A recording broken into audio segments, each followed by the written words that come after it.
Hello and welcome back to another episode of Geointerview. Today, we are delighted to have with us Dr. Cindy Vestergaard, a senior fellow and director of the Converging Technologies and Global Security Program at the Stimson Center, Washington, D.C. She is a leading expert in nuclear security and non-proliferation and global governance. In light of the same, today's interview, we will be focusing on exploring the importance of nuclear security, non-proliferation, in the given geopolitical and global governance dynamics. Dr. Cindy, thank you so much for sparing your time, and we are delighted to have you here. How are you doing? Well, thank you for having me, Agrima, and thank you also to the Geostrata team for having me today. I'm looking forward to this conversation. Glad to hear that, and we are certainly looking forward to have an insightful session with you today. So without further ado, let's proceed ahead with the questions. My foremost question to you will be, the integration of AI and global chain into nuclear energy present both opportunity and risk. Could you discuss how these technologies are reshaping global governance and what measures are needed to ensure their ethical and secure application in arms control effort? Well, we're at the beginning point in terms of, first of all, just to say that obviously uranium is the most regulated rock in the world for a reason. Of course, it can be used for civilian purposes, energy, and then also, and for medical uses, as well as, of course, for nuclear weapons. The majority of regulators aren't yet looking at AI in terms of regulation so much. There was a trilateral paper that came out from the UK, US, and Canada that was published last year, and it's a principles paper. So not really a guidance document, but a principles paper for operators, nuclear operators, to be able to consider different types of or consider different aspects of AI in their operations. So far, what we are seeing in terms of nuclear energy is, and I certainly wouldn't call it mainstream, but we are seeing applications, particularly of AI, for use as predictive maintenance. So when a widget needs to be maintained, or if something is not working or needs to be maintained or have some type of maintenance on it right away, then we're seeing more applications potentially there. The other interesting part, though, is on large language models, where when ChatGPT came out, we started to see a number of different nuclear operators who said, okay, there is this open source AI, LLM, that everyone is using. How can we tailor it to make sure that it's more safe and secure for our own people to use? So you can see more chat, insert name of company, where they're actually creating these LLMs with guardrails within their institutions so that staff can use those. In terms of LLMs going forward, there's also been talk about small language models within the nuclear space. I think what's also, though, most important in terms of what I'm hearing from regulators and also from operators is, of course, the need for a human in the loop.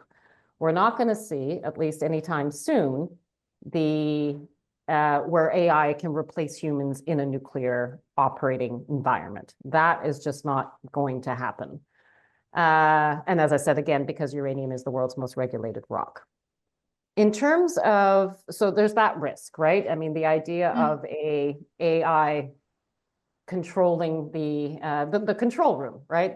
No, we're not going to see not having humans involved in that. In terms of risks, there are, of course, more that are creeping up as we're getting to understand more about AI. I think what's important to note, though, is that AI is not a human.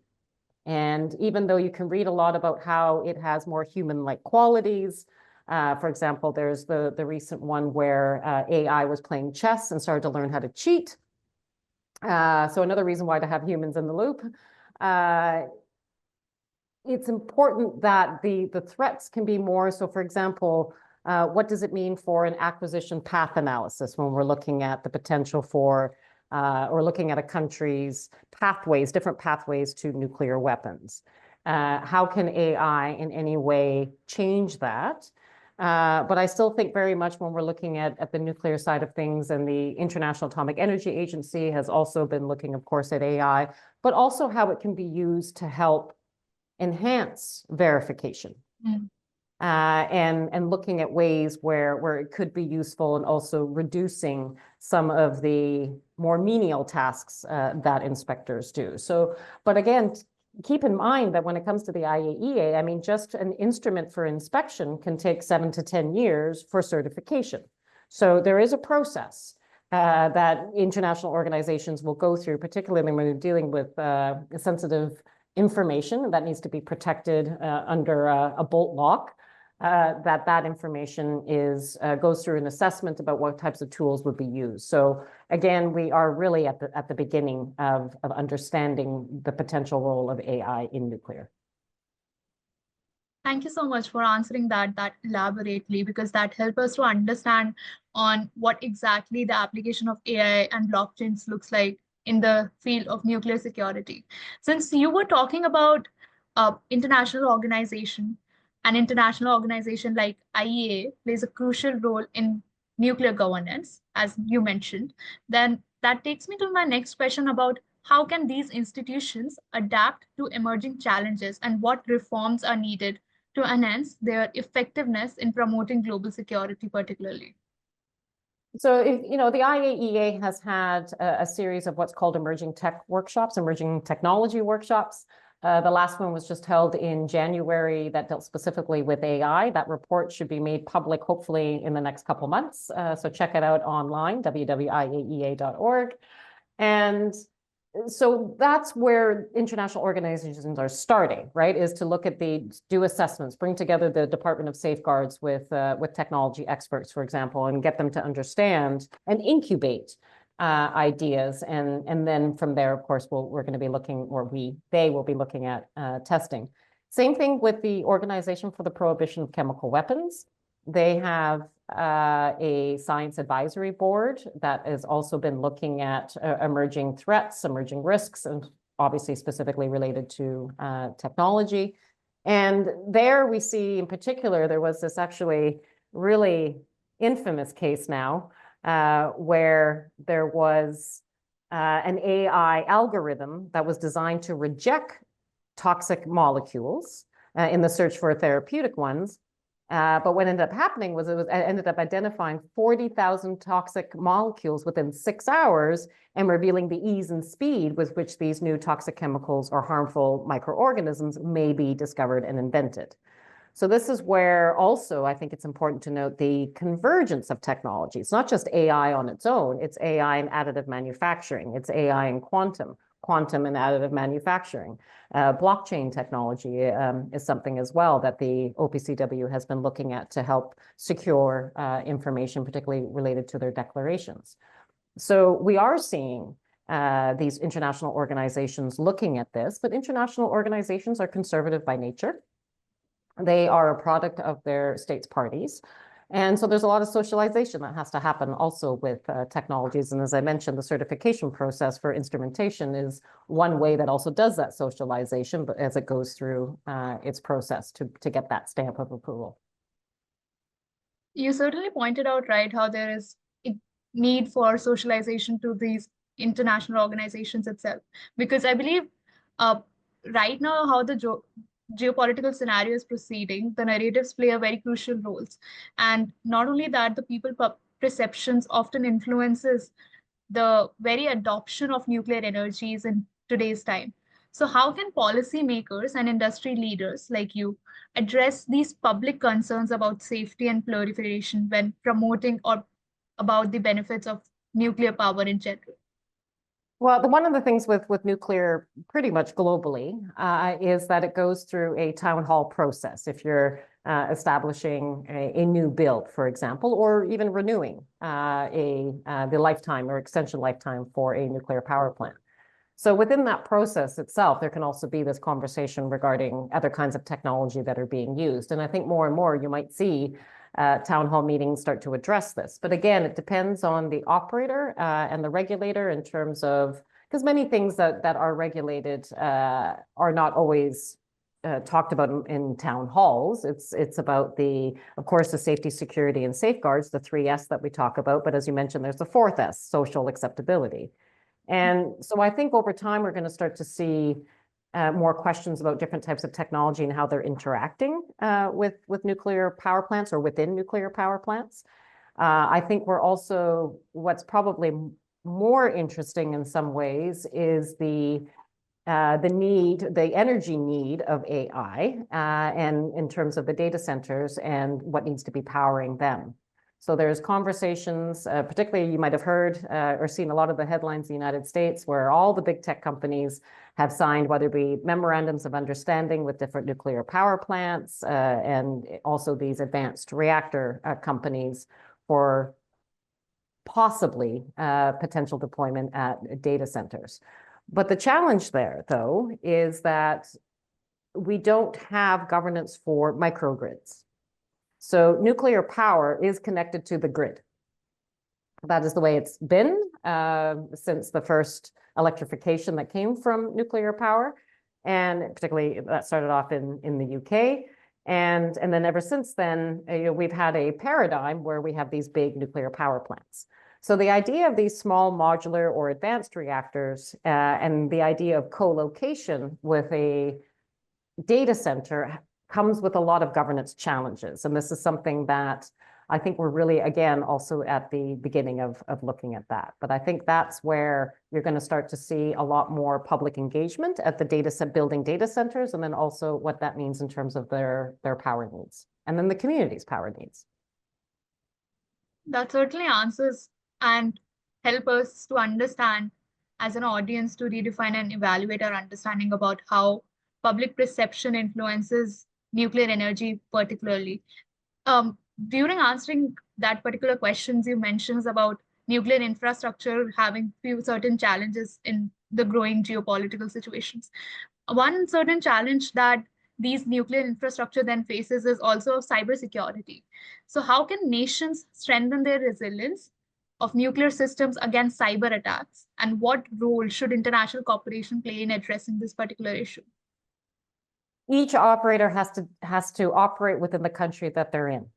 So every country will have different cybersecurity requirements about how they address their documentation, their information security management. And so that fluctuates from country to country. And the idea of a global cybersecurity treaty is far off, if even ever, in part because of the very different security requirements that come in, and different countries have different rules and regulations.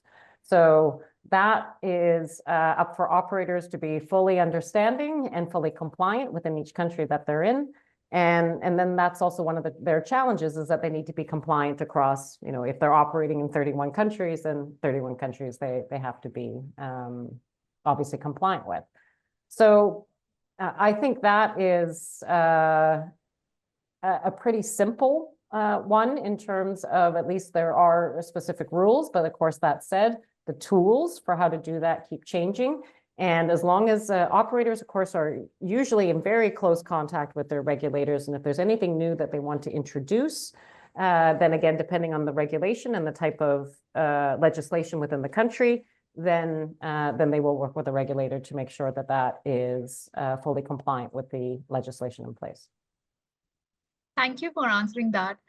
Although when we see cybersecurity as a growing concern in nuclear infrastructures, as you rightly mentioned, that every country have their different legislation and have to develop their different regulation basis on that legislation. But one thing every country right now and will be in future facing is the changes to climate change. So the world transition to cleaner energy resources is something that we are witnessing right now in the era. So what role do you see nuclear energy playing in the global energy mix, and how can its expansion be managed responsibly? The discussion about advanced reactors and small modular reactors is very much tied to a variety of different energy security needs. So there are countries that, I actually think the hardest thing for any politician is, how do we keep the lights on? And how do we keep your phones going as well, and your internet working, right? So as countries have been looking at particularly increases in demand that really is coming with AI, we're talking almost threefold in terms of forecasts for different countries and different counties or different regions within countries as well, particularly those with data centers.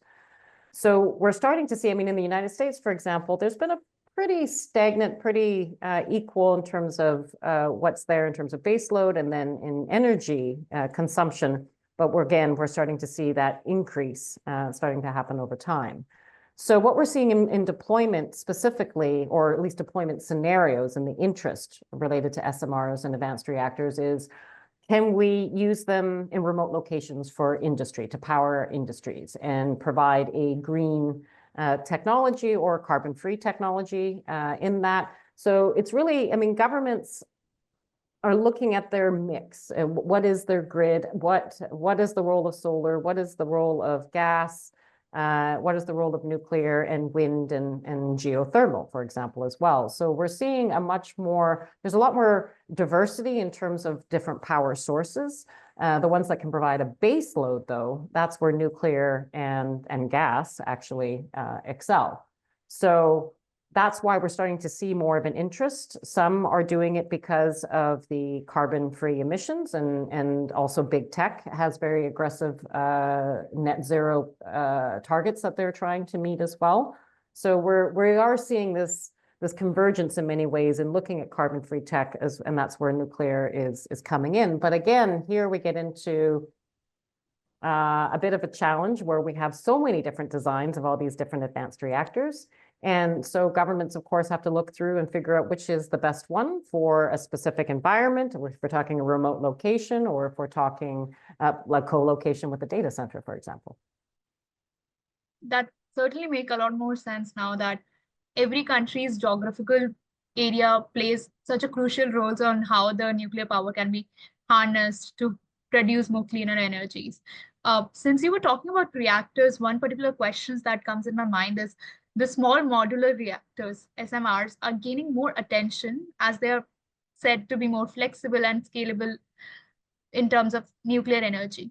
So what exactly are we talking about the potential benefits and the risk of these SMRs, and how can these particulars risk be managed and aligned with global security? So I think it's important to make a distinction first that small modular reactors, SMRs, are essentially shrunken light water reactors. Water moderated reactors make up 97% of the current global fleet. This is important because it's a very specific supply chain. It's a very small supply chain. If we're looking at the 31 countries plus Taiwan that operate nuclear power plants, and then the potential, possibly for more. So small modular reactors, because they're essentially shrunken versions of the current fleet, they're easier to regulate. We know the fuel, we know the technology that goes into it. The modularness of it certainly creates a lot more security concerns in terms of, putting it in the back of a truck, and even more so when we're talking about micro reactors. So those that are even like 1, 2, 3, 4, 5 megawatts. But then we start getting into the area of advanced reactors, and advanced reactors are the more funky ones. They have funky fuel. They could be moderated, excuse me, by molten salt. They could be moderated by what we know as these pebble beds. There's incredibly high temperature gas reactors designs that are out there, and in fact are in operation in China and in Russia. There's a small research high temperature gas reactor that's in Japan, for example. So the benefits of small modular reactors in many ways for a regulator are that it's easier to regulate. They know how to do it, even if they're shrunken. Whereas when we're looking at these advanced reactors and these very different designs that are, yes, have all been on the drawing table for decades, most of them, in terms of actually getting them operational and deployed is a very different thing. So even though many different companies are putting forward these designs and signing MOUs all over the place, that doesn't mean that they're actually going to be the ones that get deployed, because the regulator has to go through, they cannot regulate. I mean, the IAEA has on their, 80 different designs across the globe when it comes to advanced reactors and small modular reactors. There is no way that one country or any one country can regulate that many different designs, right? So there's not, I think at the end, we're going to see probably a handful maybe emerge, the stronger ones, the ones that have supply chains. One of the other risks is when we're talking about high assay, low enriched uranium. So again, going back to that 97% of the global fleet, they operate between 3 to 5% enriched uranium. HALEU, however, can be upwards of 19.75% enriched uranium. And this is important because as we start to get to that 20% mark, that's when very strict controls start to come in. Because it's essentially anything 20% and over becomes high enriched uranium. And the pathway from 20% or even 19.75%, but 20% to weaponized nuclear fuel, essential or enriched uranium, would be 90 to 95%, even 80%. It's a shorter pathway to go from 20% to weapons grade uranium, for example. So when we're getting to HALEU, one of the biggest challenges is that when uranium is in process, it can actually maybe go to 20.01%.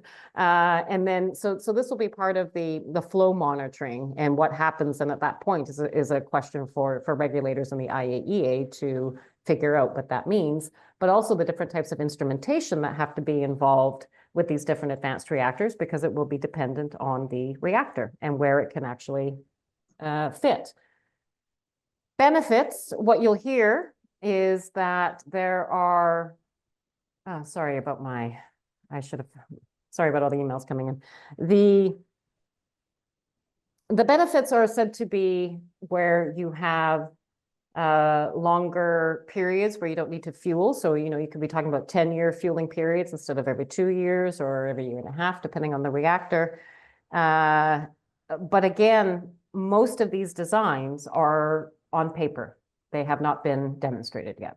So there has to be demonstration of this technology or the different types of technologies before any other country is going to start to buy them. I believe that certainly highlights how much we still need to cover in terms of when we talk about nuclear security, particularly given that we do have a certain background and knowledge to it, but still the fuel cycles, the weapon developments are still a lot more things that we can explore around with. So since we were talking about weaponization and fuel cycles in particularly, another question was about how can international community balance the benefit of nuclear energy with the risk of proliferation, and what strategy can minimize the dual usage of nuclear material? Well, that's already being addressed by the International Atomic Energy Agency, right? So that is what the international community is doing, is that there is the Nuclear Non-Proliferation Treaty. Every country, particularly non-nuclear weapon states, but even the nuclear weapon states, but non-nuclear weapon states have what's called comprehensive safeguards agreements with the IAEA. Those states in turn have implementing legislation that's very strict in terms of operating, holding nuclear material, certainly producing fuel, and of course the technology itself. And then there's there's harmonized also export controls, particularly among the nuclear suppliers group, but countries also have their own export controls, particularly on nuclear technology and nuclear material. So it's already happening. And as I mentioned, the IAEA is already at that space in terms of looking at different types of technologies and how it can help them enhance the treaty, as well as make it easier and less burdensome on states for inspections, and also making it far more efficient just in general for their inspectors. That certainly further our understanding about how the international organizations are working to balance out the risk. We move to our very last questions, that throughout this interview, we talked at length about the rise of nuclear states and shifting geopolitical alliances. Through my last question, therefore, I would like to know your point of view on how international community adapt its governance framework in order to address these challenges and maintain the stability in increasing multipolar world order. Well, we do have these institutions, and certainly the treaty is already in place in terms of looking at the Chemical Weapons Convention and the Nuclear Non-Proliferation Treaty, as well as so the IAEA and the OPCW. Again, within that, we are seeing the Science Advisory Board, certainly in the OPCW, and then the IAEA Department of Safeguards is looking at a variety of different technologies and how they can be used. And it's only through that process of studying the technology within these international organizations, and of course, outside of them and feeding into them, but that's where we're actually going to make some movement. In terms of the international community overall, for all things weapons of mass destruction, then we get more into the bio side of things, where we still have a lot of work to do internationally within the community to address, I think, in particular, when we're looking at emerging threats related to novel technology and innovation. As I mentioned with the novel agents, for example, that an AI algorithm we're able to create. Now, that said, the treaties that we have been in place for a long time. And so there is implementing legislation. Some of it could certainly be better in different countries and ways to strengthen it. And I think it's important, the most important thing for regulators is always that legislation has to be living and breathing, and it has to be reflective of the time. And so sometimes this is where we get stuck in these international treaties. The NPT, has been around since 1970. And it is a product of the Cold War. But that said, it has, certainly has been keeping up to date in many ways in terms of the additional protocol that came in 1990s. And then what we have now in terms of integrated or a state level approach to inspections and to the verification regime within the nuclear side. So although there is certainly a lot of assumptions and in some ways it is true, but a lot of assumptions about that these international organizations are static and don't really move, at the same time, they do. I mean, there is new instrumentation that they can use for verification that they will use and go through the process to certify. And I think that's where we will see some exciting things, hopefully, in terms, it'll be slow, but some exciting things about how these organizations can start to use tools to make their life easier. And then at the same time, also addressing the different types of pathways for acquiring, whether it be nuclear weapons or chemical weapons or, looking at dual use technology. That certainly talks a lot about how legislation needs to be living and breathing, as you rightly said, because I believe flexibility brings a lot more innovations to a newly explored or the exploring dynamics that we are talking about, especially in regards to nuclear security, rather than the rigid approach of various legislation or countries in particular. Therefore, we come to an end of this interview. Dr. Cindy, thank you so much for your time and valuable insight that helped us to reflect upon the importance of nuclear security in times of changing geopolitical realities. Hope you had a pleasant time and enjoyed this interesting conversation with us. Thanks, Agrima, and thanks, Geostrata. Looking forward to hosting you again. Thank you, ma'am. It was our pleasure. Thank you.